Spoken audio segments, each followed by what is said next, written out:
ಹಾಸ್ಟೆಲ್ನಲ್ಲಿ ಓದುತ್ತಿದ್ದ ಇಬ್ಬರು ಮಕ್ಕಳು ಕರೆದುಕೊಂಡು ಹೋಗಿ ರೈಲು ಹಳಿಯಲ್ಲಿ ನಿಂತು ತಾಯಿ ಜೊತೆ ಮಕ್ಕಳು ಸಾವಿಗೆ ಶರಣಾದ ಭೀಕರ ಘಟನೆ ಹೈದರಾಬಾದ್ನಲ್ಲಿ ಬೆಳಕಿಗೆ ಬಂದಿದೆ. 38 ವರ್ಷದ ವಿಜಯ ಶಾಂತಿ ರೆಡ್ಡಿ ಸಾಫ್ಟ್ವೇರ್ ಇಂಜಿನಿಯರ್. ಅವರ ಮಕ್ಕಳು 18 ವರ್ಷದ ಚೇತನ, 17 ವರ್ಷದ ವಿಶಾಲ್ ಇಬ್ಬರು ಹಾಸ್ಟೆಲ್ನಲ್ಲಿ ಓದುತ್ತಿದ್ದರು. ಶುಕ್ರವಾರ ಸಂಜೆ ತಾಯಿ ವಿಜಯ ಶಾಂತಿ ಹಾಸ್ಟೆಲ್ಗೆ ಹೋಗಿ ಮಕ್ಕಳನ್ನ ಕರೆದುಕೊಂಡು ಬಂದಿದ್ದಾರೆ.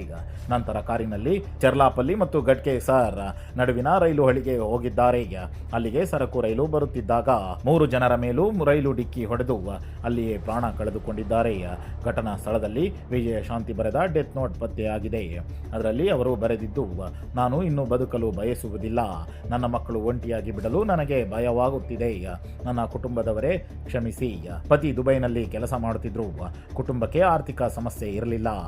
ಆದರೂ ಈ ತಾಯಿ ಮಕ್ಕಳು ಏಕೆ ಈ ನಿರ್ಧಾರ ತೆಗೆದುಕೊಂಡ್ರು ಅದು ಇನ್ನೂ ರಹಸ್ಯವಾಗಿದೆ.